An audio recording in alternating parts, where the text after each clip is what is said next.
This is the RPM Podcast, starring Eric Brennan, Created solely to make women cry. Sam Ballard Jr., Therapy, lobotomy, Jesus, mix it all in. Scott Riggleman, fungus-faced toad sucker, yellow-bellied gutless slug, and Josh Matthews. Dude, I'm such a jerk. It's ridiculous.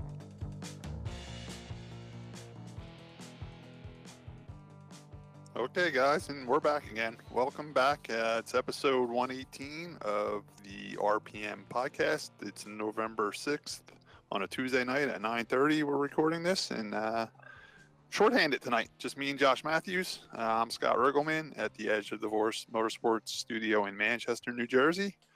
And Josh Matthews is the producer, co-founder, sole survivor. Executive producer. Can I graduate to that? Executive producer? Yeah. Sure. I mean, you know, after we fired Eric Brennan.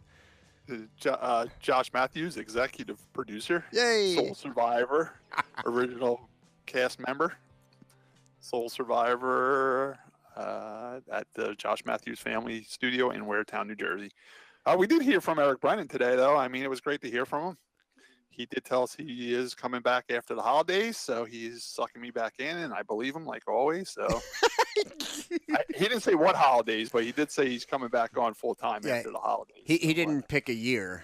Yeah, that's Eric for you. But it's good to hear. You know what's crazy about Eric too? I love Eric. He's a man of mystery. He really is. Man of mystery. Yeah, he's a man of mystery, man. We won't hear from him ever for a while. And then, like, the other day, 6:30 in the morning, he's sending us, like, videotapes from the NASCAR race. Like, I don't know. Sometimes he's our buddy, and sometimes he's not. He's here and there. So Be glad that's what the tapes were of. We love you, Eric Brennan. Hope to see you back after the holidays. Sam Ballard, this is a new excuse for the RPM podcast for being absent. No fire drills. It's Wi-Fi drills, right? Yeah, he's having a problem with his Wi-Fi at UNC Charlotte down there. But what are his parents paying for? He said they haven't had Wi-Fi in a couple of days, which I find hard to believe because I heard he's on ChristianMingle.com all day, so he must have some type of Wi-Fi working down there. I thought he was set up with Claire. The Wi-Fi gets better. He's going to join in later, or he'll join in through the cell phone. I told him just to call in. My brother Tim couldn't make it again this week because his wife went on vacation, and obviously she didn't invite him because he's home with the kids. He hopes to join us soon. I think Tim should get a home studio set up like I got. You know, everything's great. Yeah. So actually, yeah, that would be. I feel bad that he drives down this. I mean, he says he enjoys it. He says he really enjoys it. It gets him out of the house. And you can remember he's got 3 young children, and his wife works 2 jobs full time. She's very hard worker, and Tim stays at home, takes care of the house and the kids. So it is a night out for him. He does get out. He does enjoy it. He says it's relaxing to him. So hopefully he can join us again pretty soon. I love having him here, and he is our agent for getting our high-profile guests and all. Yeah. But at the same time, he's a little relaxed with the racing right now because, you know, he's a spotter on the Modified Tour, and the Modified Tour has wrapped up. So he's not really busy with that right now. So he's kind of been laying low a little bit, but I'm sure he's got gigs lined up for Turkey Derby. He usually goes to the North-South Shootout, too, but I asked him if he was going this year, and he said no. So I was just going to ask you about the shootout. That's coming up this weekend? Yeah, it's this weekend, but the only local team I know that's going is Jimmy Blewett, and I think he's driving for a Connecticut team. I don't know if he's driving for himself or not. I haven't seen him at work lately, so I don't know what his thing is, but I know he's going because I've seen some of his crew guys post that they were getting ready to leave to head down there soon. So we wish Jimmy luck. I mean, that race is his brother's memorial race down there. I always like seeing Jimmy run good. That track reminds me of Flemington Speedway, a track that not Jimmy because Jimmy was too young at the time, but John Blewett the third won a lot of races at, and the Blewetts had a good setup for that track. So they probably still use something similar for the North-South Shootout. I think it's a track where you need a lot of courage and guts and everything else. And we all know Jimmy's got that. It's a hammer down track, you know, and Jimmy loves those type of racetracks. I wish Jimmy well, and I hope he runs good down there. I really do. But then again, big money Matt Hirschman's going to be down there, so that's going to be tough, you know, to beat Matt down there. I heard somebody say that Hirschman hasn't he's won every race since was it July or August that he's been in? Probably. or I doubt something. it. I mean, we know he runs really damn well. Hi, Nancy. She's doing laundry night. We're getting ready to go to Florida Thursday, so we're catching up on I could be laundry. doing laundry right now too. Yeah. Right I behind have me. a little wall barrier. Speaking of Little Wall, they had their Turkey Derby just this past weekend. It looks like they had a lot of fun over there too. I was watching some live feed from Facebook. They had like retired racers nights, as like the kids that raced a long time ago that are in their 20s now jump back in the quarter midgets and raced a little bit. Wow. I seen Brian Page was racing. Our very own Brian O'Shea was over there racing. A couple other people that have graduated from it and went back and raced. And then they do a cool thing too. Did you know this, Josh, that they have something called a mom's race where the moms get in their kids' carts and race? I did not know this. Yeah, I tell you what, Nancy was watching it live on Facebook. Someone was showing it live on Facebook. They were really going at it, man. They were dumping each other and everything else. It was a pretty exciting race. So they definitely end the season over there on a fun note. You know what I'm saying? With that mom's race and the retired drivers night and stuff. It was pretty cool watching it on Facebook, you know? Well, I think it takes the pressure off. You know, it's the end of the year for them, and that's. I think it's a good thing. Although, I mean, you have other stuff going on. I think they have the carts that run some of the indoor stuff though too, on separate days, opposite of the big races. Not to downplay it, but just the ones that everybody is usually running over to see. And just to put that out there, we love Little Wall and what they do over there. If any of the parents want to call in or any of the kids want to call in and be a guest on the show, you're more than welcome to. We'd love to talk about it a little bit more. Mm-hmm. I mean, I used to know quite a bit about it when like Tony Nappy was over there running and Mike Below and all them. But I mean, right now Ronnie Mullen's over there, but I don't really see Ronnie much anymore because he's been racing the TQ car, so I don't really hear much about him. But if any of the families want to come on and talk about their racing over there at Little Wall and talk about their son's race team or daughter's race team or their race team in general, or anybody from over there wants to call in and be a guest, you're more than welcome on. We'd love to talk to you about it. Talking about Ronnie, let's give a shout out to Jake Mullen, his youngest. Yeah, he won over there, right? Was his he first won win? a heat race. I saw. I'm Great. not sure if he got the feature or not, but I mean, I remember when he was born, and like he's already racing and winning, and I've done nothing with my life. But congrats to him. I mean, Ronnie's got to be a proud father. And then to add insult to injury, Cole took out Ronnie in the TQ race. Yeah, I seen that post pictures on Facebook. Cole spinning his father out. Hey, if you're in the way, you're a delay. Gotta go. Yeah. You gotta do what you gotta do. So, good job, Cole. But now I wonder if Ronnie would, God forbid you dump Ronnie in the factory stock days, he'd be the one running over, yelling and screaming at you. I wonder if he ran over and yelled at Cole. Hey, what's fair is fair, right? Well, he's his dad. I'm sure he's got to yell at him sometime, right? I don't know. Actually, I think if we go back to our interview when we interviewed Cole Mullen after his TQ win, I think what I learned today involved Ronnie beating him, and I made a abuse joke out of it. So that was anyway. So yeah, I mean, racing is still hopping. And then I think I tell you what, you're right. We're into November already, and it seems like a lot of tracks, even down south, I've been paying attention. I remember that October, it was done. Everything was quiet. But lately, everybody's trying to get these last few shows in and make money. I mean, Bethel just had a big race weekend up there, a 2-day weekend. Congrats to Joey Bailey on that. Although he won the TQ race at Bethel, but lost the championship by like 8 points. Oh, really? Yeah. I know that feeling. We were just talking about it. Thanks, Sam Ballard. It wasn't a tire change, Scott. You don't get 3 laps. No, he told him I didn't have a flat tire, so they went back green as my guys were changing my flat tire. I was thinking about your ignition issue. No. This is a different story. I got a flat tire, and they give you 3 laps. Yeah. To change your tire. Well, Sam was the official standing there, and they radioed to Sam And Sam said, no, he's done for the night. There's no flat tire. Something else is wrong. Meanwhile, my guys are changing the flat tire. I hear the cars go back green. So, I do what everybody else does when they get a bad call. They run up and yell at the official. And the official said, well, Sam said you didn't have a flat tire. I'm like, who's Sam? I didn't even say it wasn't. And they pointed to Sam. I'm like, oh, God. I'm like, all right, whatever. Everybody makes this mistake.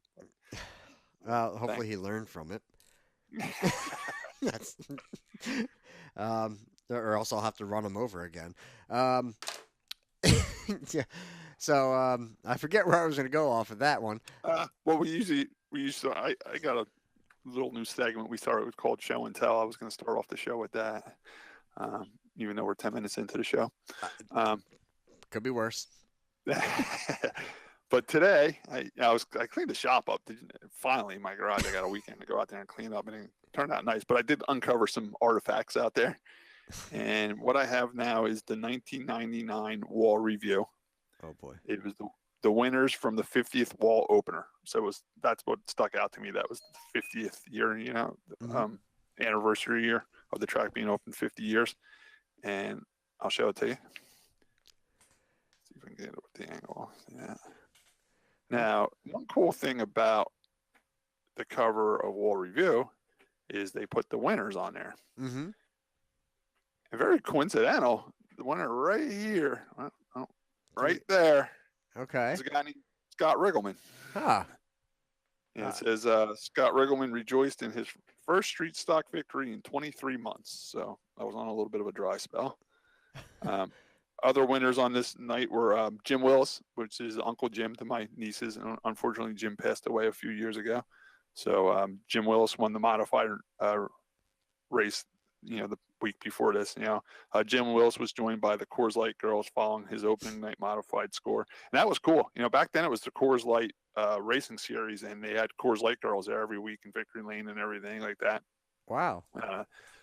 Kenny Reeves, number 88, wired the field to win his first pro stock race since 1997. So he was in a worse dry spell than me. Keith Marion earned a career first in the truck, so he got his first win in the old truck series at Wall Stadium.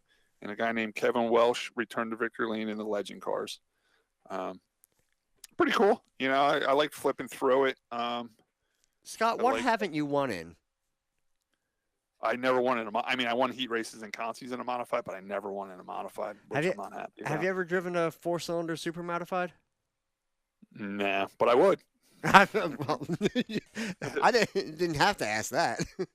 Another cool thing, it's going to be hard to see the picture, but, you always open it up and all the pictures in this kind of like a centerfold type thing where all the pictures are on there.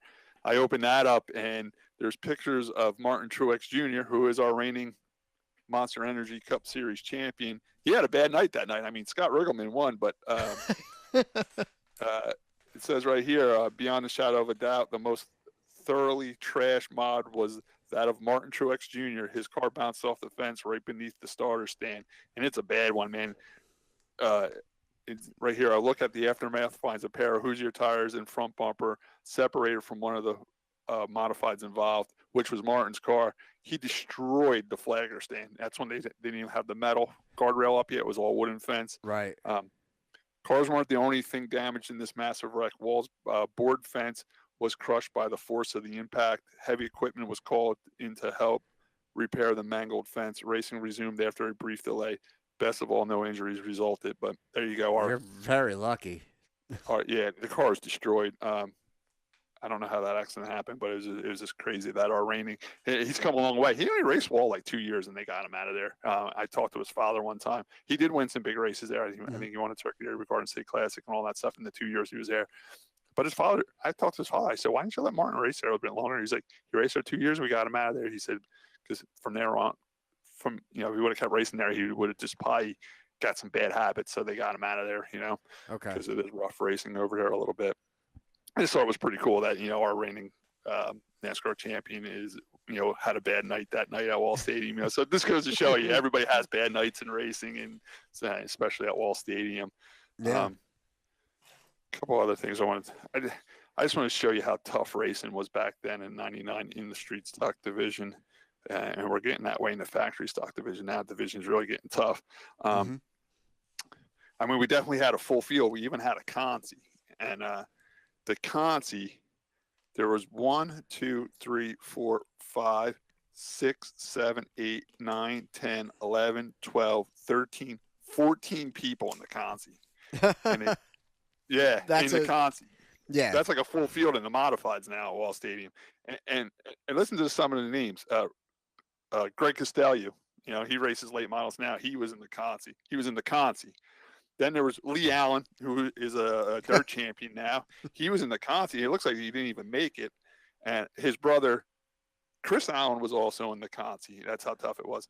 Now, here's the feature finish. Now, it was Riggleman, which is me, Long Jet, John McCormick, who still races Sportsman there, who's a good racer, Joe Monjo. Okay. Then there was a guy named Kirshner. Then there was Russ Cook, rest in peace, Russ. Then there was Costello, Craig Wallace, who was a champion in Pepe, right? Yeah, Pepe, multiple feature run.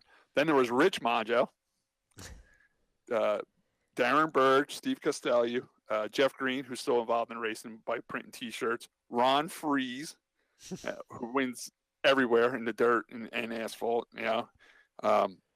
Eric Albright, Anthony Cromaldi, Jason Duvall, who won a bunch of races, who was Craig Wallace's nephew. He's actually building an enduro car. I've been helping him. He actually bought a car off me. I've been helping him get an enduro car. He wants to go back to dirt enduro racing next year. Mm-hmm. Andy Gamble, Mike Brennan, who races Sportsman in late models now.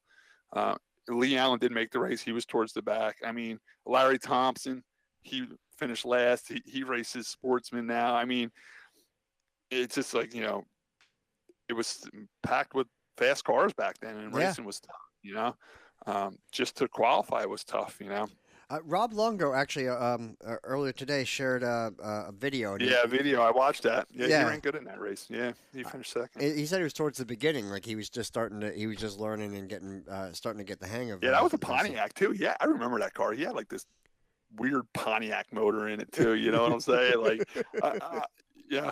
And the idea back then, I'm not saying anything bad about Rob, but a lot of people would show up with weird cars like that, like a Pontiac or an Oldsmobile or even a Ford, because the tech officials really didn't know how to tech those motors. They knew how to tech a Chevy, but then when you showed up with a Pontiac motor, they were a little lost, so you can get away with a few more things with it, Right. That was a cool video. It was also funny because right away you could pick out Jeff Gravatt narrating it. And did you see that other video when someone posted of the bad crash on the back straightaway at Wall Stadium back 100 years ago in the street stocks? I was in that race. You see me making it through that wreck. I just wanted to get to the modifieds and read some of the names in the modifieds too, and this, before we move on with the show. Mm-hmm. It's just funny how many names I know, even though I didn't even go to the track yet back then. It's just from people that I've either raced with or that are still racing in whatever division or involved. You know what? And you're right, Josh. That's what keeps the racing alive is, I mean, I've been doing it forever, and I've been sticking with it. I mean, like you said, some of those names I just read off, like Joe Monjo, Rich Monjo, they're still at the racetrack every Saturday night. You know what I'm saying? And not only that, but then the kids start racing, and it's just, I'm not saying anything bad about the fans or the racetracks themselves or the general managers, but it's really the racing and the racing families, the racers themselves that really, really keep it going, because they're all in. It's a family sport, you know what I'm saying? They're all in. I mean, look at me. I got my wife racing. My father raced. My grandfather raced. My nieces are racing now. I got a cousin that does demolition derbies. It's a family thing. You know what I'm saying?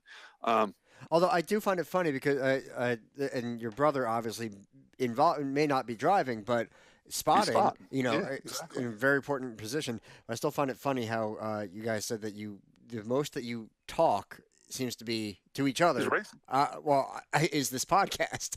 It's this podcast, exactly. Ever since he's been doing the podcast with us, and me, I'm new to doing the podcast with you guys too. Mm-hmm. It's the most we talk. You know what I'm saying? Yeah. I mean, racing is the main topic we talk about. We really don't talk about much else. I mean, of course, I ask about my nieces and stuff like that. But then again, when I ask about my nieces, I ask how the racing's going because they race. It's like, well, how much in common would you and I really have outside of racing? Who, me and you? Yeah. camping, I'd love to go camping with you and Okay, your a family. couple common Yeah, interests, but beyond that, yeah. I'd be like, oh, who's this guy? Whatever. And then, Right, right. I mean, we definitely know each other because of racing. You yeah, know, yeah, absolutely. it's funny when Nancy does my books at the end of the year for the towing company. I write down all my contacts, like whatever job I did. Mhm.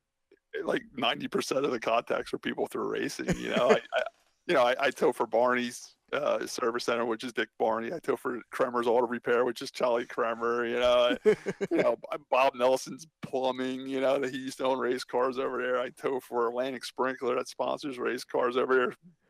Steve West's Total Pipe business. I tow for him. He's got race cars. Everybody's got race cars. Sometimes that's a good thing and a bad thing. You have a bad night at the track with the guy you do work for, and there's tension. The next time you got to do work for him. But Yeah. Well, when my transmission blew up on my truck, I called you. yeah, I mean, I tow for Tim O'Shea at O'Shea's Auto Mhm. Repair. I do some of his towing, some of his junk car removal, whatever he needs. He refers me to a lot of people. It's kind of like my golf game. A lot of people play golf to network their business too, where I race. Yeah. It's it's good networking for all businesses, and that's why sponsorship in auto racing works too. So if there's any businesses out there looking to sponsor race cars, it does work. It really does work. Yeah. There's a lot of times when I need something done in my house, I think about what company is involved in racing, and I call them because you kind of know them and they kind of know you. You know what I'm saying? Like when I had the central air installed in my house, I used Steve West's business. He came and did it, and I knew him through the racing and everything like that, and Hmm. it's kind of cool like that. It's certainly a unique sport, and brand loyalty is huge, and I love that about it. Mhm. Something I'm actually kind of proud of is to be involved with that, and people that stay loyal to a brand through and through. Just because you're supporting my sport, I'm going to support you. All right, so yeah, that's our little show and tell segment, and what do you want to move on right to NASCAR, Josh? Yeah, well, I'm going to do IndyCar real quick because there's not a whole lot going on. I don't have much of anything from as far as results from that test at Circuit of the Americas in Austin. I am looking forward to seeing them race there. Paul Tracy, however, is being investigated. Oh, really? Yeah, yeah. NBC's doing an investigation. Apparently, because of his Facebook, there was somebody commented on something, and Paul Tracy, his account, had a reply, and there was something that was I don't even know exactly what was said, but it was something that everyone agreed was racist, and then all of a sudden the account was shut down, and Paul Tracy is denying everything on it, saying that his account was hacked, and so some people aren't sure because Paul Tracy's known as kind of a hothead, or was Yeah. for quite some time. So And not only a hothead, but he has the courage to say what's on his mind, which is lacking in sports today. Yeah. I listened to an interview with Paul Tracy on that Racers with Dinner with Racers podcast or whatever it's called, and he gives a great interview, man, and it's a great story. You got to go listen to it. He's got a great story, how he grew up, how he was raised, I'm the going to way add he that to acts, the way he acted, it's a great thing. And I'm a fan of Paul Tracy, and with that being said, if he wasn't hacked and he did say, he's a stand-up guy, he would probably just say, yeah, I said it, that's the way I feel. Yeah, I think it's more not that it was an asshole comment, but a racist comment. Yeah, and that's where I'm like, I don't know if he's hiding from it or if it. But here's the thing: I've had my Instagram hacked, so I mean, it's not. I mean, he's fine. He's a known name, but he is a human. His Facebook account could be Oh hacked. yeah, without a doubt. And a lot of people didn't like him. He was kind of like the villain in IndyCar racing when he raced. So I can see one of his past ex fans or people that didn't like him hacking him stuff and making life tough on him, because he used to make life tough on a lot of people. Yeah, yeah. I mean, there are times I just between interviews and things like that with him, I kind of would have liked to have punched him in the face. Yeah. But I mean, But I tell you what, Josh, if you listen to his interview on that podcast, that Racers with Dinners podcast, you would really change his mind. You change your mind on Paul Tracy. I mean, what a great interview, man. He doesn't hold back. He tells the truth, and even if when he was wrong, he would say he was wrong, and he made a lot of mistakes in life, and he's willing to admit it. Well, look, like you said, it has there's personality to it, and that's something that you're missing in a lot of Well, areas of racing. for And I that think, reason, I mean, yeah, you just say one thing out of line, and your career's over. yeah, and then Lilly Diabetes doesn't sponsor you. Yeah, exactly. I mean, What a and he didn't big, even say it. His father said it 30 years ago. It's nuts. yeah, that's the world being oversensitive Yeah, to it's stupid crazy. stuff. But yeah, so we're gonna see how it turns out. But NBC is doing an investigation. I don't think that he's. I think it's gonna probably turn out in his favor, most likely. I Um, hope so. so do I. I mean, I may not love him, but yeah, I don't want to see him go away. As over something as dumb as a comment, regardless of what was said. So yeah, I just wanted to get that out of the way. I really have nothing on F1 right now. I did watch a lot of NASCAR this weekend. Um, the truck race, I have to say, was great. A lot of fun. The Xfinity race was pretty good. I mean, there were cars just spinning because of the difference in turn one and two being less banking than turn three and four. So a lot of guys would try to get a jump on that on a restart or whatever, or even the They initial were start. saying when they did the repave at that track, they did change the banking a little bit going into one, so it was a little different when they went there this time. Yeah, yeah, it's less, and right on the initial start, Bell was sideways. Three cars were spinning on the first turn of the first lap. Just, I mean, it was chaos, and it was exciting. The Cup race, not gonna lie, was a bit of a snoozer. The ending was good though. I mean, they did have Yeah, a few restarts there at the end to shake a few things up, and there was people on different pit sequences with tires and stuff, so that always shakes things up. You got guys on fresher tires and older, newer tires, and that always shakes a few things up. I enjoyed the end of that race. I was working on race cars in my garage, and I did have the race on, but I really didn't pay attention to the last about 30 or 40 laps, right. and I enjoyed the last 30 or 40 laps. Yeah, but all in all, it wasn't as good as the previous two races. I mean, referring to the trucks and the Xfinity And, series. and you're a big Texas fan, right? You like that track, right? You like when the America. Indy cars go there? Yeah, America. And you know what? On another side note, the crowd wasn't that good either, which was disappointing. Yeah, yeah, yeah. It wasn't. I've seen worse. Yeah, Um, I'm done making excuses. The crowds are bad, man. I always say, the weather, the rain in yeah, the there wasn't morning, much of an excuse for cold. this one. Yeah, Yeah, the crowd. I mean, they do have huge grandstands. I'll give them that, but it wasn't even. I don't even think it was half full. To tell you the truth, there was a lot of empty seats. I'll tell you if IndyCar fixes their aero kit, because Texas had been an incredible race for IndyCar for years. Um, I think the drivers actually didn't like it because it was too good. I know Eric Brennan was he was like, yeah, it's really good racing, but the drivers are unhappy and it's dangerous and stuff. Like, but they're an inch away from each other, and it's actually side by side incredible racing from IndyCar. Unlike Pocono or something or Fontana, where the races just tend to be strung out and boring, and they only have 20 cars, and so here you have by far the most exciting race, and the drivers are complaining about it, and it's frustrating as all hell from a fan's point of view. I don't want the guys hurt, I don't, but I like seeing them side by side, and yeah, Texas was the one IndyCar race that I was really looking forward to year after year, and this year the aero package kind of screwed it up, and it wasn't the same. Um, but getting back to the NASCAR side of things, the trucks, it's like they couldn't get out of their own way though with the cautions. I feel so bad. I mean, we got a local hero up this way that races there called Stuart Friesen, and I thought he was going to have his first NASCAR Truck Series win. He had it, man. You know what? We were watching the race, and we've met Stewie through Kevin Ayers, and Kevin Ayers goes to a lot of the dirt races with Stewie. You know Stewie pretty good, and spots for Stewie when the dirt cars do use spotters like that Super Dirt Week. Mm-hmm. And we've hung out with Stewie and stuff, and I I called Nancy. I said, Nancy, you might want to come watch this because Stewie's going to get his first win here. He was flying. I mean, he was flying. And she's like, I don't know. Scott, I have a bad feeling something's going to happen because they had one pit stop left. She's like, I have a bad feeling something's going to go wrong on this pit stop and it's going to cost him race.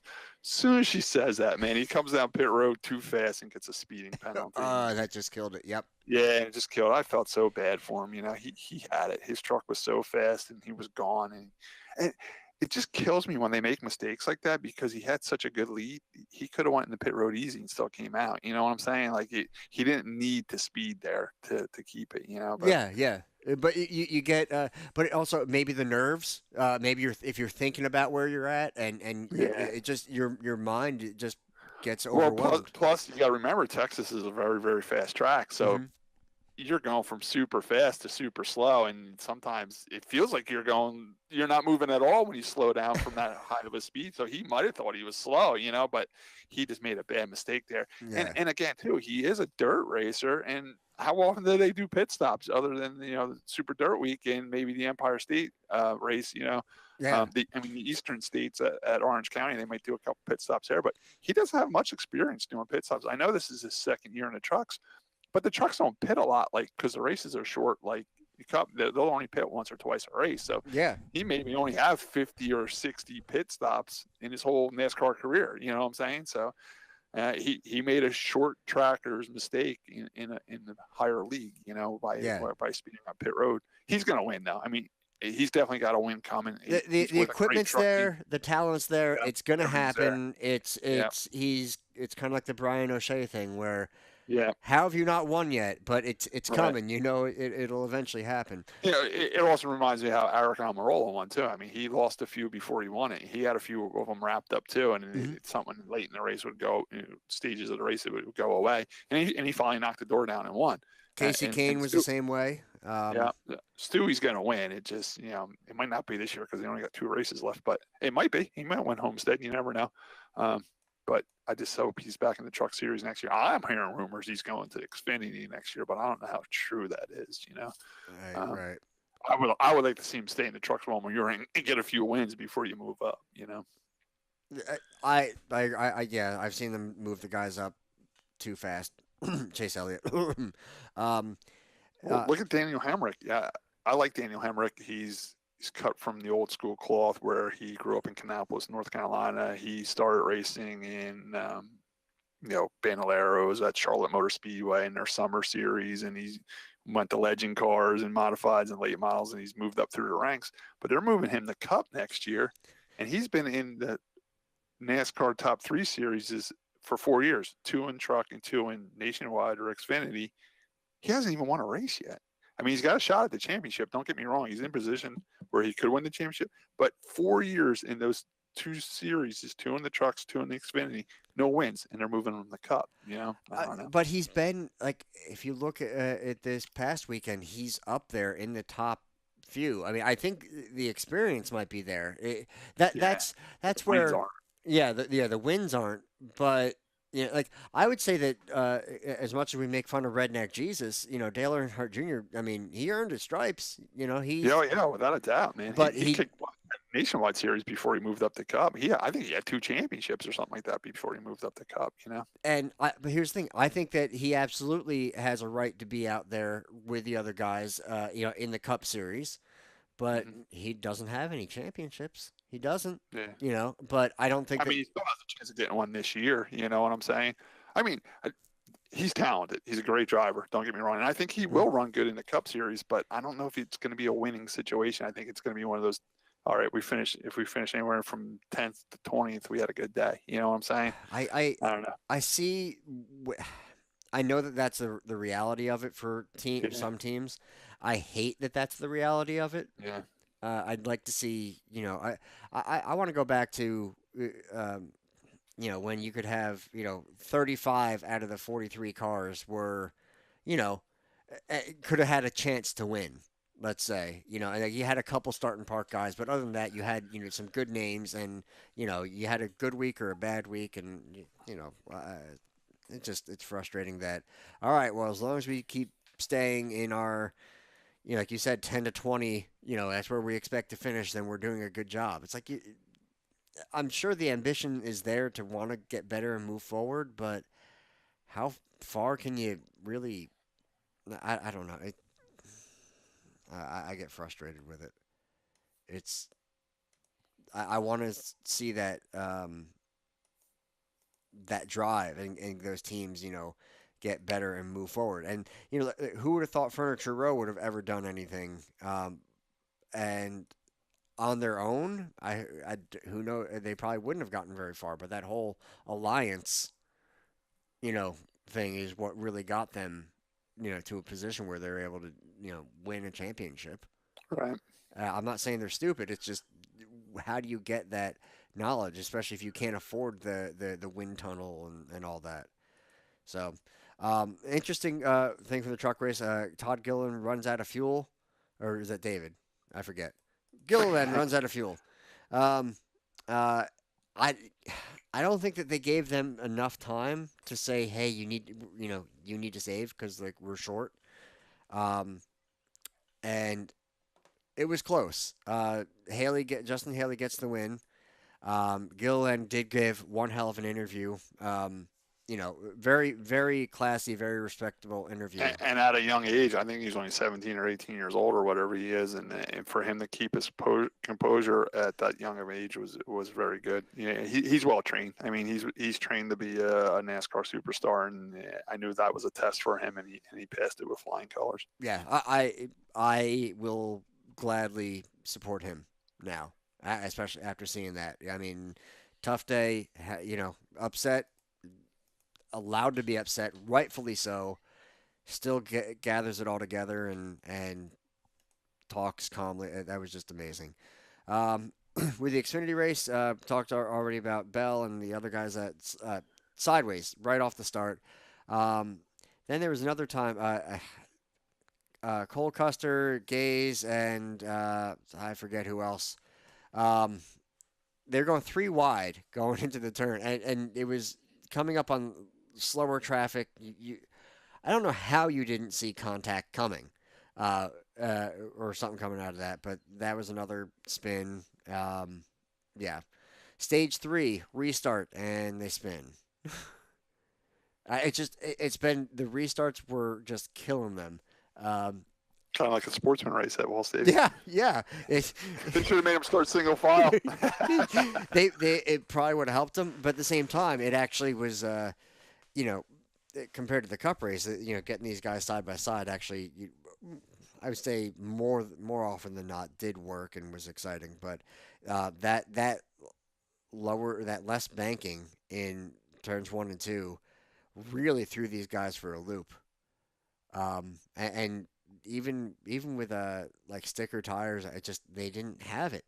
I mean, it was just trouble uh, all day. But it was a fun race to watch. Um, let's see. Bell was out. Bell was out after a spin caused by contact from Cindric and Hard. Which is a shame too, because he was like highly favored to win this championship, and that was a setback for him and his team. That was a big setback. I mean, Yeah. and he hit the wall hard after he spun up into it. So I mean, it's. I mean, there was no. I mean, you knew that he was done after that. So, it's going to be an interesting. And Scott, I know we were talking about it a little bit before. Like you're talking about Harvick. He's. It's like you said. It's his championship to lose. Exactly. They're the most stout team in the Cup Series right now. I mean, that restart at the end of that race where he was on the outside and he blew by Ryan Blaney by like 3 car lengths going in the corner and the car stuck. It was just like, oh my God, that car's awesome. Yeah. Kevin is too. Kevin's like at the peak of his career right now, and him and his crew chief are in sync, and they're the team to beat. I don't care what anybody says. But the good thing about racing is it's not over till it's over. That's it, man. Like one dry flange breaks and your axle spits out on the racetrack, and you're all done. I don't care how good of a driver or crew chief you are. You ain't going nowhere without an axle or a spark plug wire coming off or freaking water in your fuel or flat tire or lap traffic. We can go on and on and on. Yeah. And that's what makes it exciting because you still need to perform. Yep. I mean, the pressure's on, and it'll be great to be in the lead for him and all that. But until you cross that line, I mean, I know we don't see motors blow up often anymore, but it could happen. Um, we saw a tire explode. On What was pit that? road. What was that tweet? um, uh, who was Brian Keselowski posted that, right? Yeah. And I think he's the crew chief on that team. yeah, and he ended up spotting for Oh, that yeah, race. probably. Yeah, Mhm. and 'Cause they're a very small team. He probably crew chiefed and spotted. He probably was crew chiefing the car from the spotter stand. I'm serious. I've seen I've seen it done before. I It's a smaller team, and I'm sure they don't have that many guys going. So he probably played a double role that night. Mhm. He probably called the shots for pit stops from. And you know what? It's not a bad idea because the crew chief never goes over the wall or anything. Mhm. So why not be up in the spotter stand? You can see everything better, other than having access to your computer and stuff. But that's for the engineers and car chiefs. You know what I'm saying? yeah. So but that was an interesting. I want to say cool, but scary video. Yeah, and you They know what? And I didn't even see that during the race, but our mystery man Eric Brennan, that's the video he sent us at 6:30 in the morning, and I'm glad he sent it to me because I didn't know that happened. neither So did I. it was a scary video, man. I mean, there was a lot of people standing around that car when that tire blew out. I saw like was it 2 or 3 officials out there plus the crew guys, Yeah, and that tire was set down. It was the right front. What they say the bearing went or something or had is that what gone. it was? Is that what caused it? Oh, I don't well, know. it overheated and the tire blew out. So they took the tire off and it was set on the ground, just a few feet away. And while they're looking at, in the wheel well and trying to figure out what to do, the inner liner explodes on that tire, and I mean you could see it blow brake dust off of the back wheels. So I mean Right. it had some power to it, and it I scared mean, the. remember a couple of years ago that happened to Starcom Racing and Derek Cope. Remember at the road course he had those Yes, tires yeah, blow that out was his shooter car? was that Watkins Glen? Yeah, it was Yeah. one of the road courses. Yeah, that was a scary moment too. And this time there was people standing next to the car when it happened. Yeah, Mm. I know the inner liners can be a lifesaver, but they can also give you a heart attack when they go like that. Yeah, with Derek Cope, I mean, we thought the something blew off the top of the engine, like a really nasty backfire and blew off the intake. I mean, we didn't know what happened at first. Josh, But give me 1 second. I gotta go save a cat. It's stuck in a box. I think there's a No Doubt song called "Stuck in a Box," so you should check that out while you wait for Scott to return. All right, I'm back. He's back. Okay. I was just tiding over the fans while you took care of that. Sorry, it's cat rescue over here at Edge of Divorce Motorsports, and we had a cat stuck in a box. It was an open box that I bought a shop vac. It's a big Yeah. box. I always save the box for a month or two when I buy some tools or whatever for Just in the shop. case. This way, yeah, in case it doesn't work and I got to bring it back. I got the box. Well, the box is sitting up, and it's a pretty tall box. So the cat jumped on the top and fell through the flaps, and the flaps are facing in a direction it couldn't get out. So, but I laid the box down and opened the flaps up, and now both cats are going inside the box. So they'll play with that box for a while. Um, all right. So with the Cup race, I want to ask, Scott, did you see anybody on that Ferris wheel? Because I swear that Ferris wheel was turning the whole time the race was going, but I did not see a single person on You it. know, I know you don't like the Ferris wheel idea. I like that stuff. I grew up going to the Flemington Fair at Flemington Speedway and going to the Enduros, and I even raced street stock races during the fair. Man, I loved it. I think more racetracks should have that fair atmosphere. I always said Wall should do it. Wall's got that perfect parking lot on the highway, not far from the shore. They should have a fair week there. Bring in the fair. Mhm. Have some races during the week. You can have an Enduro on Tuesday night, or because that's all Flemington would do. It's not like you had your full divisions on a Tuesday night. They would have one. They would take the fair week, and every division would have their night. So Okay. say if Wall did it, you'd say Tuesday night would be factory stock 50 lapper, and that's the only thing that races. And all Flemington would do is if you're in the fair, you would just pay $5 to go into the track. Like say because the fair was set up outside the racetrack. So now when it was race time, you just paid an extra $5 and you walked in and watched the race. You know what I'm saying? Okay. Because it's only one division. You know, so they didn't charge you much to go in it. I love that fair atmosphere, and I'm sure there was people on that Ferris wheel. I mean, that started big, like during the Daytona 24-hour races. They always had the fair, you know, they had rides there and Oh yeah. stuff. You know, There's only so much you can, you know. it wasn't a weird spot though. It was kind of like out in the middle of nowhere, off of third, 3 and 4. I think it was out that way. You know, it was probably a little bit of a walk to go ride it if you wanted to, but it was right next to the track. You could get on it and still watch the races. Yeah. Hey, you might be able to catch debris. Hey man, I don't care. Have 50 Ferris wheels. You got to do something to entertain these fans and get them to the track. You know what I'm saying? If that's something you got to do, then that's something you got to do. My kid had a blast in the kid zone at Dover. Oh, really? Yeah. Oh, they had the inflatables, the slides, and monster truck rides. I mean, they had a lot over there, so I got to give them some credit. I mean, granted, we were expecting a much cooler day than what we got. I mean, we were sweating. It was a little rough, Yeah. but yeah, no, I mean, it was a really cool event. I don't know if you caught it during the Cup race. Flying lug nuts. I forget whose on board it was. They're just doing their thing, coming down into the pits, and lug nuts bouncing off from somebody else's car that was getting changed. Came up, hit the camera on the roof. But you know what happens with those lug nuts, how they get up that high is when the car spins the tires out of the pits. It kicks them shoots back out from underneath the tire. Yeah, people think it's zapping out of the gun. No, the lug nuts are laying on the ground, and when the cars spin their tires out, that's what It throws launches them those things. that high. Yeah.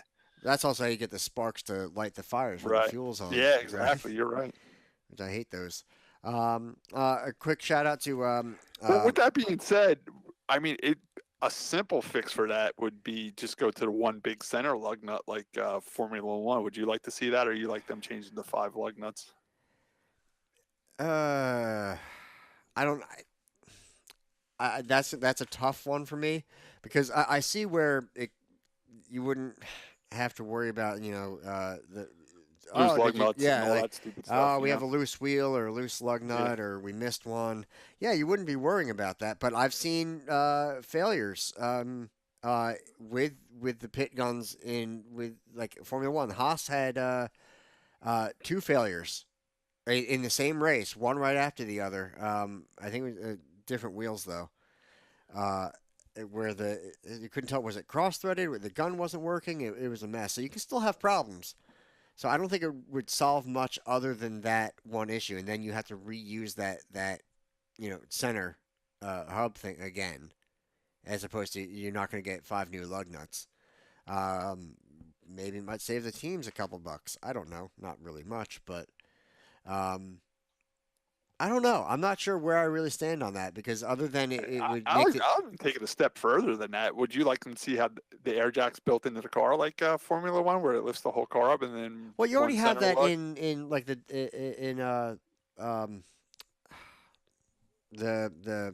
IMSA Right. cars have it, and those are supposed to be sort of stock. Yeah. So actually, I'm not really against that, other than the jackman would be a guy with a hose at that point. Right.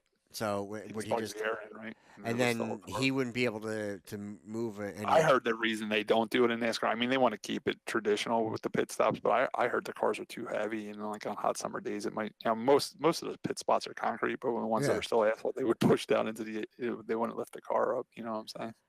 Yeah, but you could have a wider Because the plate Indy on cars the are what, ground. 1,200 pounds or 1,600 pounds or something like that, and the Cup cars are 3,400. You know, so.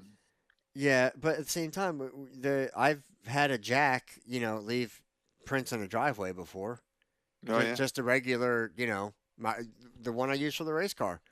Mm-hmm. Just my aluminum jack, and it's left, its entire impression in the driveway, and it wasn't even that hot out. I think it was more of a crappy driveway, but I don't know. I don't think that's going to be the issue. I think it would be harder to sway the fans, but if you could find a way that it was safer, that would be interesting. I would not anticipate the guys kneeling on the ground waiting for the car to hit the marks perfectly. Right. Because They that's still just- got to run over there once the car's in the air or something like that. Yeah. Yeah. That. Yeah. That I don't know. That would be something I'd have to think about a lot more. Quick shout out to Brian O'Shea's, young lady, um, friend, Hannah. She made it onto NBC. Yeah, she's an RPM podcast girl too, right? When we Yeah. do the live show, she goes around and hands out her flyers and stuff.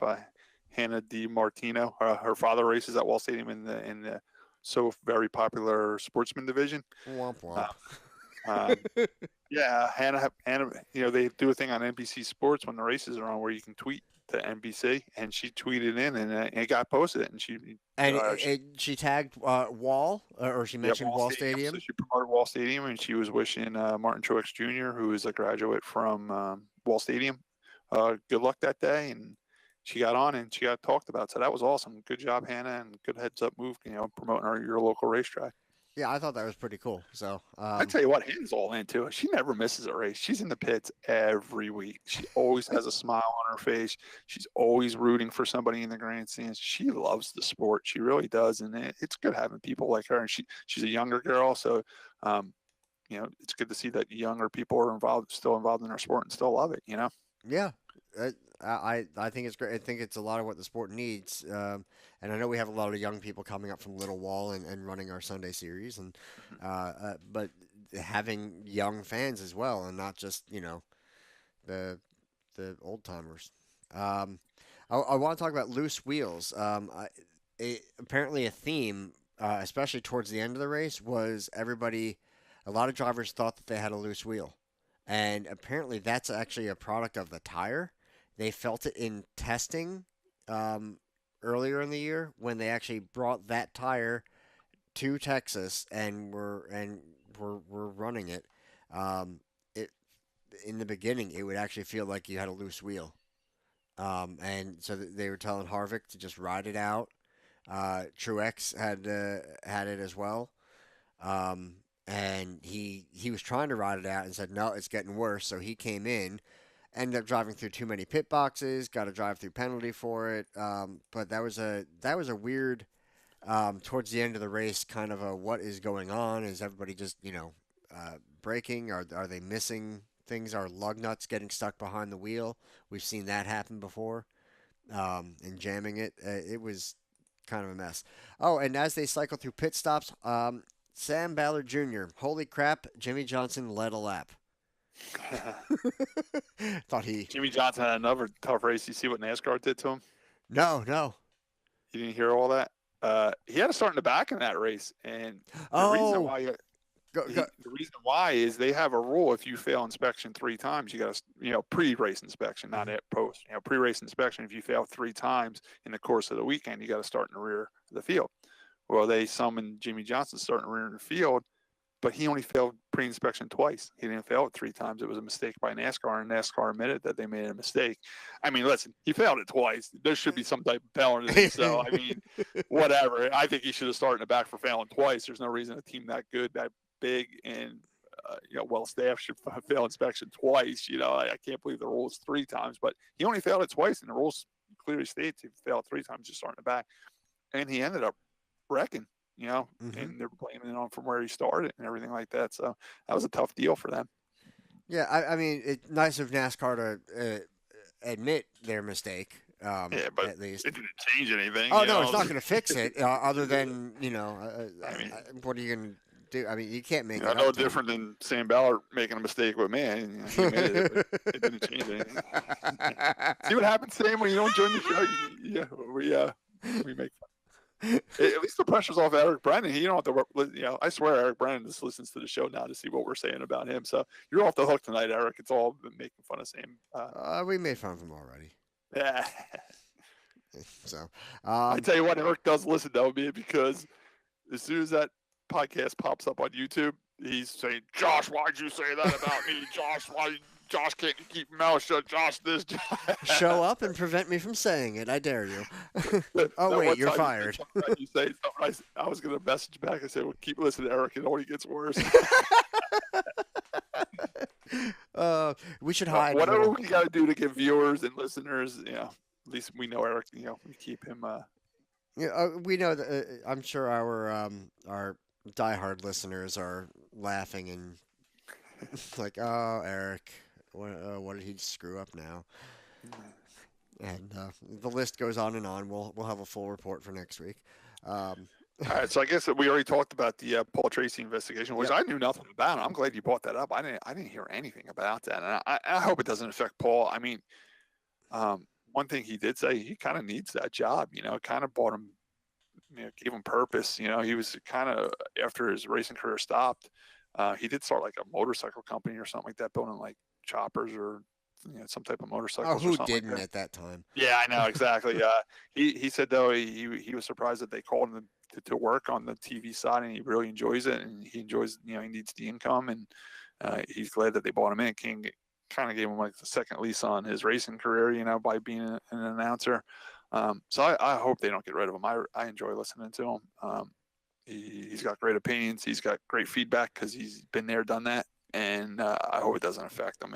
And another reason I hope it doesn't affect him because I'm so sick of, I mean, look what happened to that Roseanne show. I mean, she said something on her Twitter and they got rid of her and killed her off with her own show. It was called Roseanne. Now it's called The Connors. You know what Yeah. I'm saying? Oh, So, yeah. it's just the wussification of America. And I hate it, man. Just let it go, man. You know what I'm Yeah, I mean, saying? like, fine, maybe you shouldn't have said I mean, that. I don't know. doing I could be wrong. I have no idea what he said. Do you Yeah. even know what he said, Josh? No, Do I you- was looking, and I mean, I probably, if I dug a little bit more, I probably could find something, but I didn't see it there, and so I was, all right, well, let's just see where this goes. And it just reminds me of, what was it, Connor Daly and the whole Lily Diabetes thing over what Derek Daly said. It just total BS, man. It's something we'll keep an eye on, but I hope it all washes out in the end and everything's fine. I Moving want, to the local segment. the swap meet. Scott, did you go to the swap meet? No, I didn't. And you know what? I thought it was a flop because I didn't see any. I was so busy Saturday working with the tow truck. For some reason, my phone did not stop ringing Saturday. You I mean left the house honking? like 8. Yeah, I left the house like 8 o'clock in the morning and get home to like 8 o'clock at night. It was a good profitable day, which is nice in the towing industry. It also kind of teases me a little bit because it was on a Saturday, and if it was during racing season, I would have been at the racetrack and I would have lost all those tows. So I'm like, how much money do I lose by being at the racetrack every week? And not running the towing business. But I make up for it in the wintertime. I work Saturday and Sundays in the wintertime. But yeah, I thought it was a little bit of a flop because I was kept checking social media, thought somebody would be posting pictures and talking about it, and there was nothing. It was nothing. But then the next day, I seen some people that went, and they said it was pretty good. There was a couple of factory stocks there for sale. Surprisingly, Whitey Miller had his car for sale. That's a great car. If anybody's looking for something, give Whitey a call. That's a good car. I think It he was is, asking yeah. 6,000. That It's thing well is. kept. If people don't know Whitey. Whitey's a great mechanic. He's been a mechanic all his life. He had a mechanic shop in Jamesburg, and his stuff's top notch. Never leaks, never smokes, never stalls out. It's a great car. It wins heat races. I don't know what happens in the feature, but it wins heat races. Yeah, I mean, it's always fast. You look into practice times, he's always fast. Anybody looking to get involved, I mean, you can buy that car and come race Turkey Derby. Steve West, another great car, the '95 car that looks like Lightning McQueen. That car's for sale. I think that was posted for about $6,500. If everybody's, that's another great car. I know the Monjos had something over there. It was like a roller with no motor. So if you're looking for something like that with no motor, no trans, you have your own motor and trans. I think they were selling theirs for like $2,500. That'd be a great car. And Andrew Krause was there. He had his TQ midget for sale. So if anybody's looking for a TQ midget to go indoor racing this winter, this is the time of year people start looking for that stuff. I got to reach out to Andrew again because I want to get him on the show. I know we tried to, probably months ago at this point, and then it's been hectic. And Eric Brennan, walks out and screws you might want to try to get him on next week because I'm not going to be on next week. I'm going to be in Florida. Maybe you can get him on. Hell, he can be the host. The way things go around here. You know what I'm saying? And replacing Scott this week. Maybe he'll want to come on and promote Turkey Derby and promote that he's selling that TQ midget. Yeah. Well, I want to mention we have Turkey Derby practice Saturday. You're going to be in Florida with alligators and old people, so have fun, I got Scott. some cool going on Saturday, man. I am missing both Turkey Derby practices, but I'll be fine because I'll be in Florida. We're leaving Thursday. We're driving down with the camper. We're staying at Fort Wilderness, and we're driving home the following Saturday. So what's the cool thing you have going on this Saturday? This Saturday, Nancy has plans with a few of her girlfriends down there, and they're going to Magic Kingdom, and I wasn't invited.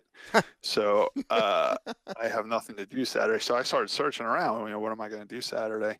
And the cool thing is, New Smyrna Speedway is only about an hour away to the east of Orlando, Florida, and they're having their big race weekend, which is called the Governor's Cup. Yeah, so I'm gonna sneak over there. I'm gonna go watch some racing. I'm going on Saturday though. Their big race is actually on Sunday. It's a 200 lap super late model race, the Oh Governor's wow. Cup. But on the Saturday before, they have they call it the prelude to the Cup, which is a 100 lap pro late model race.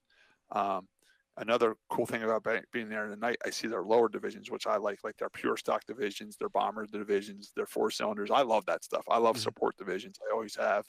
My family's always racing the support division, so I'm glad to see that. And it's a 100 lap pro late model race, and there's some big names in the pro late model races too. I mean, the Skinners race down there, Mike Skinner and his son Jamie Skinner. Oh wow. Look at that. Yeah. And they kick butt. They live right in New Smyrna, the Skinners, and their late model team, pro late model team, second to none down there. They really kick butt down there. I got to watch them. I pay attention to them during the speed weeks down there all the time, and Mike Skinner always wins down there. So it's cool. I'm going to sneak over there and watch them racing. And first time I'm making it to the Governor's Cup, so it's pretty cool. I'll get some, I'll have good stories to tell when I get back the following Tuesday. Just bring your racing gear in case. Yeah, you never know. Yeah, my dad told me that a long time ago. I even told Nancy, whenever you go to a racetrack, man, have the fire suit and helmet in the trunk. You just never know, I'll say this: my plan for Turkey Derby is to help some people out, but my gear will be in the car, just in case. Just and fingers crossed. Something else we saw. Hudson Speedway. Scott, you're familiar with that track. They're replacing that tire wall that you love so very much with concrete blocks now. Looks Yeah, like. and they're the locking concrete blocks. A lot of tracks use them for walls around the racetrack. Mhm. Is it the best thing? No, but is it better than what they had? Yeah, I think so. I'm just curious to see where they put those blocks. If they're going to put them right on the edge of the track, or if they're going to send them back off the track a little bit. Well, That's the give you a next little thing. dirt area to Yeah, save it. or at least pavement where it flattens out to give you a warning you're getting close to the wall, or if they're going to put it right on the edge, that's what we got to pay attention to now. I'm also going to want to pay attention to what angle those blocks are sitting, because sometimes if they're tipped the wrong way, they act like a launching ramp too. You know what I'm saying? Yep. They really got to be tipped into the track on an angle. So, I mean, is it an improvement? Yeah, it's great. But we haven't seen the full puzzle together yet. So let's keep an eye on that and see how they stack them and how they do. But the new owners really, I mean, they just had their banquet too. And I was looking at pictures of that, man, what a nice banquet. They gave out nice awards and everything. Mhm. So there's some new life and new blood at that track, and it's doing great.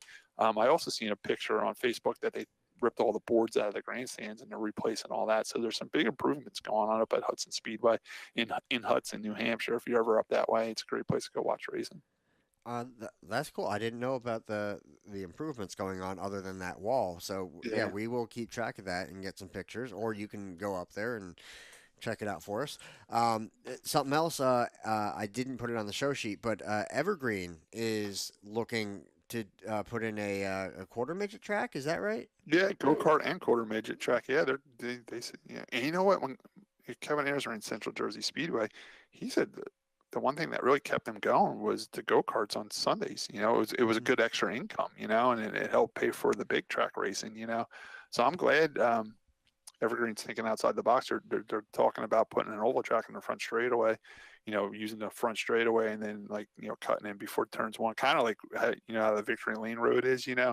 They're trying to make something on the front straightaway, and they've been asking the go kart people and the quarter midget and people what they want. They're willing to spend the money and put a pavement track in the infield there to generate more revenue. So good for them. I hope it runs. And it's a great feeder thing. Like we were just talking about Little Wall, now they get the kids started in go-karts and quarter midgets there. And when they get old enough, they move on to the big track. So it feeds to your big track racing too. It's a great idea. But now they can call it a motorsports park. Josh, your favorite word. Well,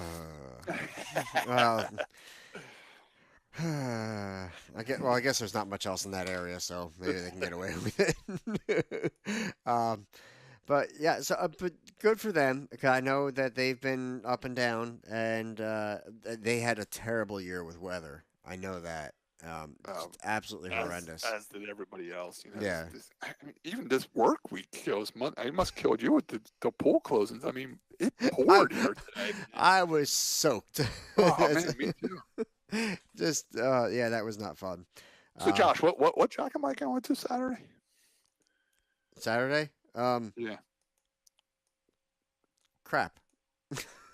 I'm going to New Smyrna Speedway. Yes. New Smyrna Beach, Samsola half-mile dirt oval, 1965. Dirt track built by Benny Corbin. Half-mile paved oval, 1966 to present, a.k.a. Daytona Raceway. If people don't know, it's only about, I say 20 minutes from the big track, maybe 25. Track's been there forever, man. It's a great racetrack. The history of that racetrack's incredible, especially during speed weeks. They have the World Series of racing down there during speed weeks, and man, every big name has raced there. I mean, Richie Evans, Jeff Bodine, John Blewett III has tons of wins there. I tell you, I was surprised. Me and Nancy went there a couple years ago, and I bought the program, and we're sitting in the grandstands. Our very own Jimmy Blewett has like 38 wins there, which is pretty cool. Saying he's only been there, he only goes there for a week out of the year. You know what I'm saying? For him to have that many wins there was pretty awesome, man. He didn't have 38. Richie Evans did, but Jimmy still had like 20 something, which is great. It's really cool. It's cool being that far away from home, being 1,000 miles away from home. When you walk into the track, there's a big mural. You walk through like two buildings, kind of like a big hallway. You walk through like an entranceway, and there's paintings of Richie Evans on the wall, modified guys from up this way. It's just cool being down there, and you still have that New England Northeast feel down there because during speed weeks, it's the home for Northeast short track racers down there. So it is pretty cool, great track too. Fast half mile, banked, pit road in the middle, the cars pit in the middle and everything like that. So it's cool, man. I can't wait to get down there. And they sell boiled peanuts in the grandstands, which are disgusting. Don't ever buy boiled peanuts when you go outside. Wait. What makes them disgusting? Is it a texture or is it a peanut. flavor? You can make one at home if you want. Save me the step. Boil water. They put some type of spices in it too, like some type of powder spices. Almost like a soup broth. You know what I'm saying? And they throw the peanuts in there and the shells and everything, and they swell up real big because they're in the boiling water and they get big and mushy and they're disgusting. So they're like beans. Hi, Nancy. Yeah. And when I eat peanuts, I like salty, crunchy. They're like mushy. I don't know. Yeah. You know what? I haven't tried it in a while. I'm gonna try them again this year and see maybe I'll change my. But even when you're driving to Florida, when you stop at these gas stations and stuff, you'll walk into these gas stations. It usually starts about South Carolina towards Georgia. Okay. You start stopping to get gas, and you walk in these places. They got them in like a slow cooker, like a crock pot. Like, I always walk by, just open the lid to look at them, just to remind me of how disgusting they are. And they have like a spoon there and like little soup bowls, and you scoop them out and you put them in the bowl, the little cardboard bowl or whatever, and you pay for them. And I always walk away with Nancy. I'm like, sure, you don't want some boiled peanuts? And I always open the lid up, and they always look so disgusting, like they've been in there for 2 days. You can use them as eyes on. That is the fun thing about traveling and going to different racetracks. Seeing the different type of foods and some of the different ways they do things. At New Smyrna, how we traditionally spread the speedy dry at the back of a pickup truck. Mm-hmm. Down there they got these dune buggies with the like brooms underneath like the driver's seat. So they have like somebody spread the speedy dry, and then they fly around with these dune buggies, and when they come up to where speedy dries, they pull like a handle and the broom drops and they drag the broom across it, and they got these little dune buggies with like push bumpers on them and fire extinguishers like it's their emergency team. What I'm saying? It's a different way of doing it. Yeah. And if it works for them, and if they know what they're doing, I'm fine with it. But that's a little unorthodox, I guess. I was just the boiled peanuts thing got me. Yeah. Are you googling it? No, I'm Google it, Josh, because there's like a certain company that makes like the flavor, and they're horrible, man. It's boiled. Disgusting. But it was funny. It's the second I was you type in boiled, it's the second thing that comes up. I put a little closer note to home, I was down there about 10 years ago, and Joe Maggio was there, a racer at Mhm. Wall Stadium, and he was eating the boiled peanuts. He's like, oh, they're not bad. They're pretty good. So that's what tempted me to buy them. I bought them. Bit into one. I said, Joe, these things are horrible. And I just handed my boiled peanuts to Joe and walked away. Um, I guess I've seen worse things, but yeah, there's a picture of them in like they're in a bowl in water, and there's like a big like ladle spoon, and I'm like, Exactly. it That's just what looks like you're gonna make freaking Bush's baked beans. That's what it looks like. There's one. There's a canned peanuts, and they're in like a jar. It looks like they're Yeah, freaking you can buy them that pickles. way too. They're like already soaking in something. Like you It buy them looks and like take them home. pickles. Huh? They look They're like like pickles, pickles in yeah. a jar. Oh. Yeah, you take them home, then you dump them and heat them up. I guess some people eat them cold. I guess another way to eat them is, warm them up in the slow cooker.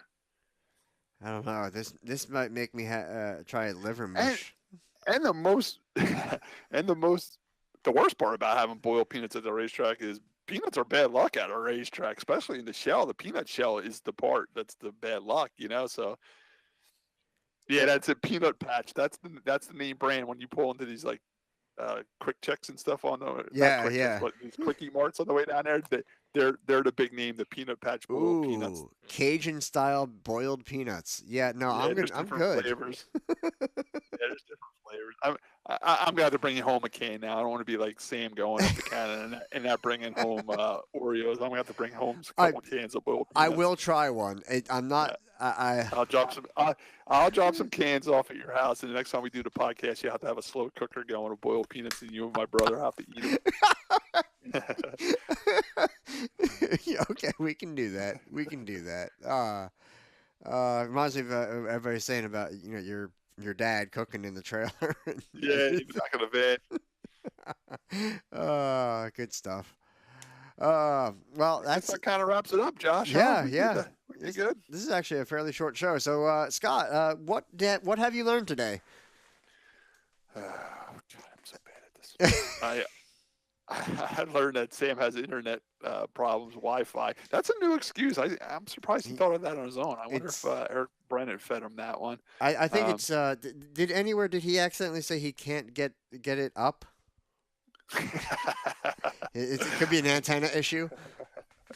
But meanwhile, he's on his phone. I mean, he could have simply called in, right, Josh? I mean, that's how it yeah. works, right? You can call it, but I'm not gonna push because Eric Brennan's mad at me because I'm mean to him, or I say We love Eric Brennan too. Where's our countdown at?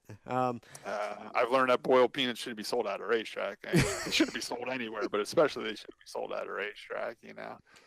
I also learned that inner liners and race car tires can be a safety thing, and they can also be dangerous.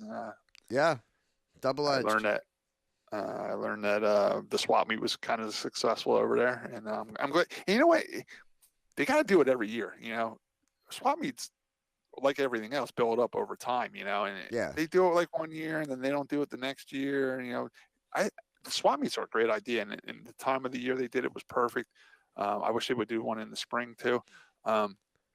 But you got to keep at it. You got to keep doing it and building it up, and they do grow. And it's a great way for the racetrack to have another day of income. I've gotten a lot of stuff out of the swap meets, and it's helped, and especially for the factory stocks because I mean I think that's like the ideal division for swap meets.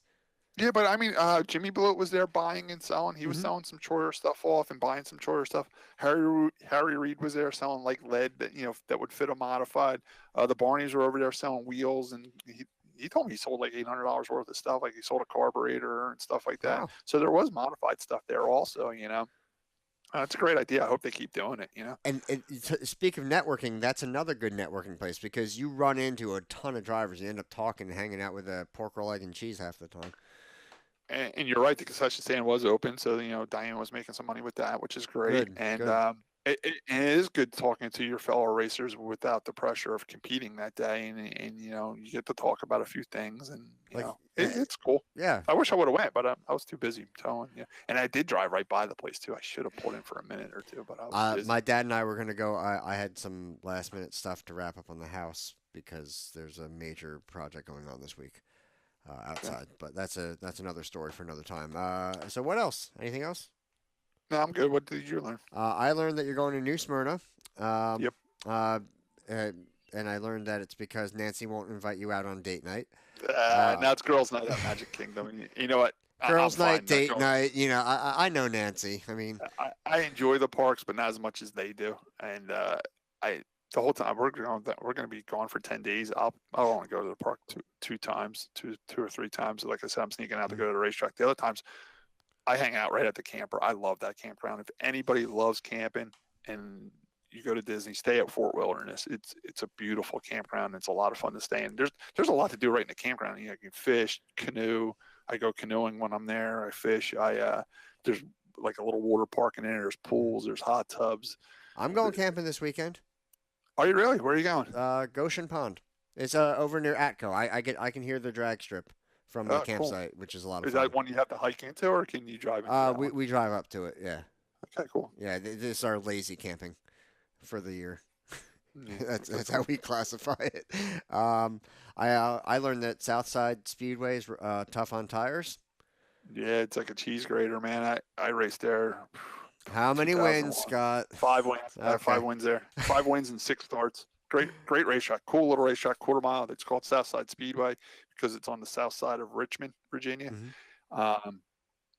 It's famous for the Hendrick family, not Rick Hendrick, but Ray Hendrick, and the famous Flying 11 coupe modified back in the days in the 60s and 70s. Great little racetrack, man. Real fast, wide, but man, the pavement was really, really rough. It was like literally like stones were sticking out of it. It was like a cheese grater. It was real rough on tires. But I noticed up here in the north, we love freshly paved, smooth racetracks. Down in the south, they love the worn out, old asphalt racetracks for some reason down there. That's one thing I learned by racing down in the south a little bit. It's a cool racetrack though, Southside Speedway. I also learned that Scott wants to drive a 4-cylinder super modified. I want to drive anything. I love driving race cars. In case you guys don't know, I love them. And all race cars, man. Like I'm not biased to any race cars, man. It's got 4 wheels and a steering wheel, man. Let's go. What do you think of that the Delta Wing in the IMSA series? I don't know anything about it. I'll send you a picture. It's a weird car. Okay. It's a 3-wheeler kind of, it's a triangle. It's a racing triangle. So Scott, one last thing to wrap up the show with. Could you get your book out for us, please? Sure. Look up Port Royal. I know where this one's going. Well, you can add that little bit Port Royal, of that's Pennsylvania, right? personal knowledge at the end. Pennsylvania.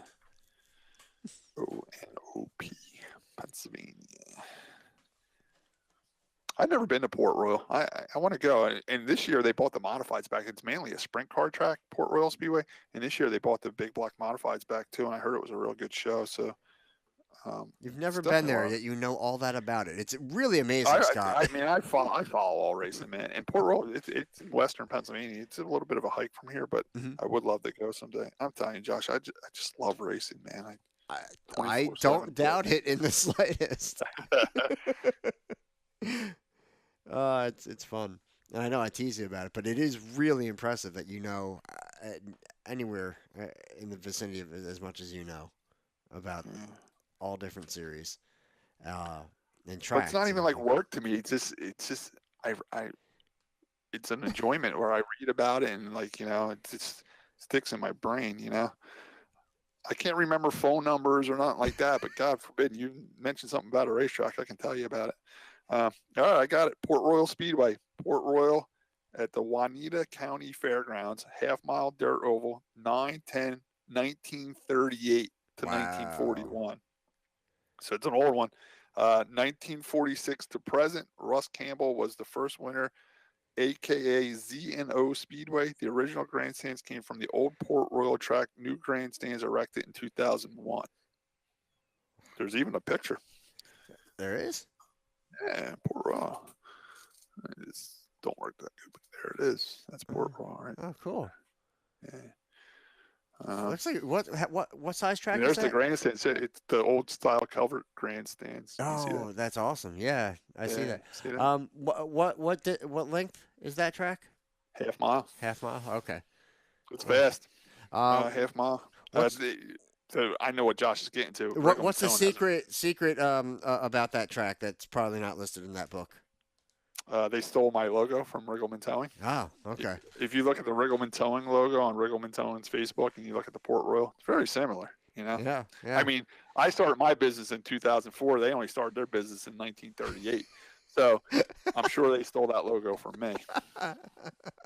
Truth be told, I stole it from them. I always liked their logo, and when I started my towing business, I said I'm making my logo just like the Port Royal Speedway logo. While we're at this, we just talked about what Southside Speedway. Yeah. Go for it. I'll look that up real quick because that's a cool track with a lot of history. You know what's cool about when I raced that Arch Truck Series too? Wherever I raced, I always knew somebody that raced there before me, and I would ask them information. Like, for example, I was at Wall Stadium, and we're getting ready to go to Southside, Virginia, and Gil Hearn happened to walk by. And a lot of people know Gil Hearn for his racing career at Wall Stadium. Well, his racing career started way before Wall Stadium. He raced all the way up and down the East Coast. He was really was a part of the Alabama gang with Bobby Allison, Donnie Allison, Red Farmer.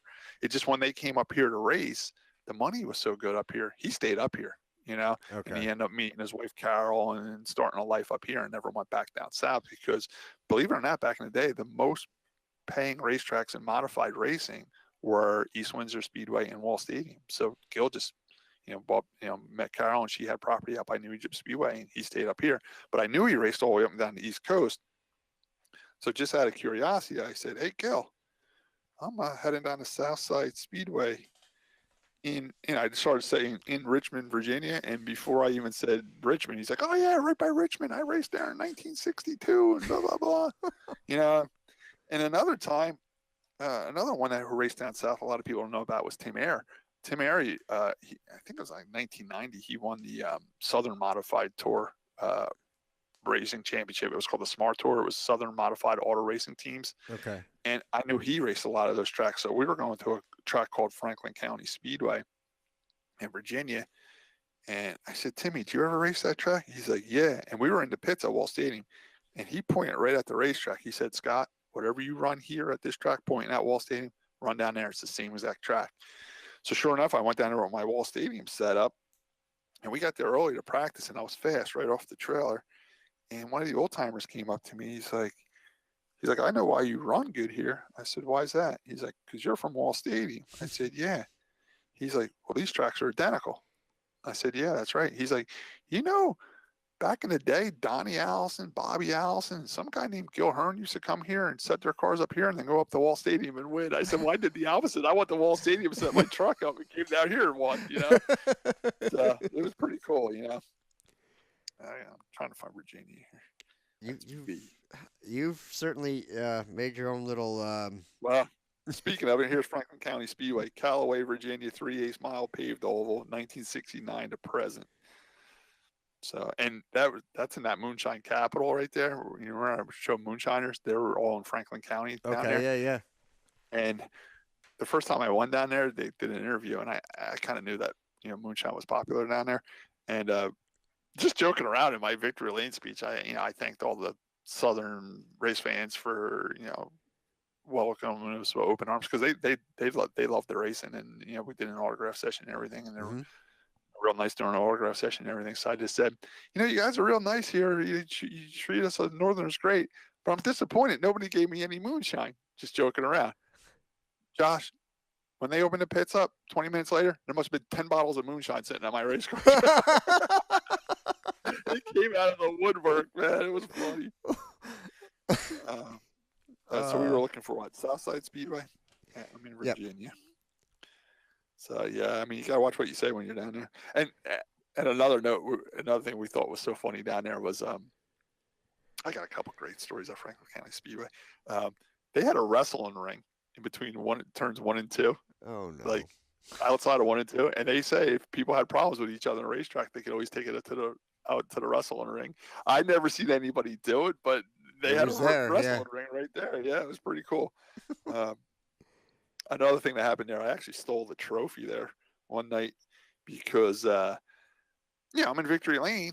They bring a trophy out, and we take our pictures and everything with the trophy. Next thing I know, the trophy's gone and it's laying next to the flag stand.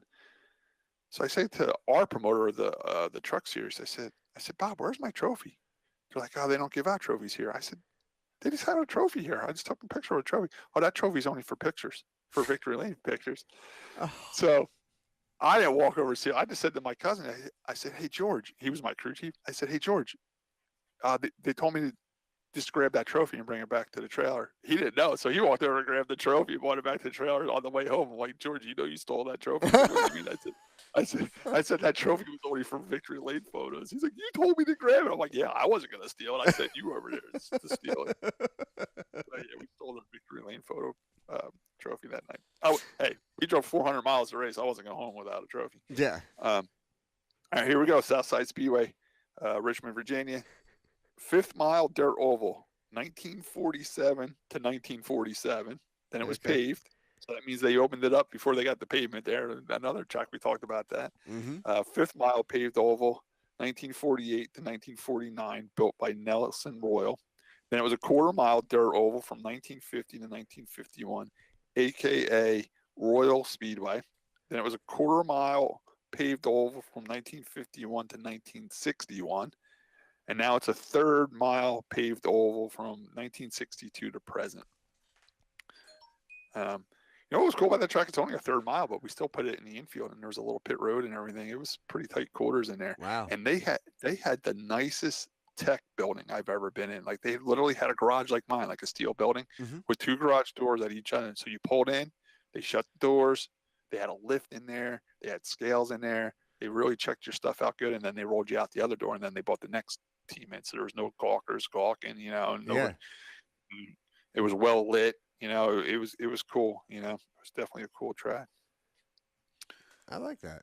That's Yeah. an interesting way to do it. I The only mean, thing weird about that track was the parking lot was across the street of the highway. I guess when they built the track, they put the parking lot across the street from the highway, and I'm sure it wasn't like a 4-lane highway in Yeah. 1948. You know, it was probably a 2-lane highway where the highway got wider. So they used to have cops on duty just to walk you across from the parking lot into the grandstands. You know, Wow. you had to cross a 4-lane highway. You know? yeah. Is that or build a tunnel, or And another freak thing that happened to me when I raced there, we got our qualifying in, and I was fastest in times, and I was starting on the pole. We were suited up in our cars, ready to go out. All of a sudden, the lights shut off. There was a big bang, and the lights went out. I'm like, oh man, what happened? Some drunk guy hit a telephone pole in front of the racetrack, and the telephone pole had a transformer on it, you know? And Yep. the transformer blew up, and that was it. They had to cancel the race. We didn't race. oh, Yeah, drove all the way down there, and as we're getting ready to roll it on the track, some drunk hit the telephone pole, and the races were canceled. So, like we were saying with Kevin Harvick, you know, you don't win it. It's not over till it's over. Freak things happen in racing. That was a freak thing, you know. well, I guess it's better that it happened right before you went out than when you were in the middle of the race. Which, oh, by the way, real quick, what did you think of that selfie that Harvick did with that kid? Oh, that was awesome. I mean, and there again, it's thinking outside the box. It elevated, you know, it went from, I forgot who started, but someone would hand the checker flag through the fence. Mhm. Now, Harvick took it a step further, brought the kid right down on the racetrack and did a selfie with him, and gave the kid the checker flag, and he made a fan for life. So Yeah. I think we're going to see more of that. I think these winners are trying to outdo the last person that won by doing something else cool. Mhm. And Kevin Harvick really stepped it up by bringing that young man down onto the racetrack and taking a selfie with him. I think he was wearing a Daniel Suarez hat or something like that, wasn't he? Yeah, the kid looked a little confused in the picture, if you ask me. But He was starstruck, man. Yeah. But by Kevin having kids, you know, a young son like that age, he knows how to treat them, and it was really great that he did that. You know. No, I thought that was awesome. I know John Keane is a huge Harvick fan. I'm more of a Truex fan, but I give Harvick the credit. It was a really cool thing to see. I'm But glad he how did it. much has Harvick grown and matured since he started in the sport? Remember, he was like the big time hothead, you know, and now he's like so cool, and he's really becoming such a professional and such a great racer. And Yeah. he's really matured, and he's admitted himself too. He's learned so much from his mistakes, and he's in such a better place in his life right now by Mhm. having kids and stuff like that. You know. It can slow him down. It can raise him up. Yeah. It changes your life. It really does. So either way, that was cool. But other than that, I think that's about all we got for this week. We're gonna do it again next week, except without Scott. Yeah, without me. So Sam, you better get Wi-Fi going down there. Or At least you maybe gave us a warning. Yeah, or maybe Eric Brennan can get his unpack his equipment that's been packed away for 2 months. No, from what I've heard, Eric is done unpacking his equipment. So, that was bad. Anyway, Sam needs to work on unpacking his equipment and getting that Wi-Fi going. But part of the problem is that he has a MacBook, I think it is, and it doesn't have an Ethernet port, so he can't plug in to if he needed to. Like he But was he got the thumbnail done for us. How do you do that without Wi-Fi? I think he Bluetoothed it to his phone or something. I don't know. That's We my love you, best Sam, guess. but you got to think of a better excuse than not having Wi-Fi if you don't want to do the show. You don't want to Yeah. do the show, just tell us. Tell us your Yeah, I can take it. Yeah, we can take it. We understand you got a girlfriend. Mm-hmm. Or It's been two. a while. Or two. Is he enjoying college life at all? He never mentions anything about parties or nothing, man. He's strictly Because business his down there. parents watch the show. Oh. We'll have Yeah. to talk to him off camera then. Because I mentioned the Halloween party. He's like, nope, not me. I'm done. All right, folks. Good night, everybody. You can You can go to Wall this weekend. They're having practice. I'm sure it's free to get in the grandstands. Yep. So yeah, It'll go to be a Wall. good time, and the concession should be open. So get yourself some delicious fried food and well, the temperature permitting, a hot chocolate or a coffee, and you'll be all set. And we'll do this again next week with lots of more stuff and hopefully some crazy things to talk about. So make sure follow us on Facebook, like, subscribe on YouTube. You can get us on Stitcher. We're not on SoundCloud right now. Google Play, all sorts of other places you can listen to us if you want, and save your Which data. one do you think is the best way to listen to this? I think YouTube is. I like when people watch on YouTube because I can see the views, and I get happy when we get over 200. I mean, did you see that Timmy Solomita show? It's up around 800 views. That's pretty good for us. Is it? Wow. I haven't checked in a while. I think YouTube is well, the thing is, if you're streaming it somewhere, like on your phone, it uses a lot more data. Yeah. So I don't want to tell people that's the only way to do it. Like, but if you're going to be listening to it on the road, download it, download the audio file before you leave, and then listen to it.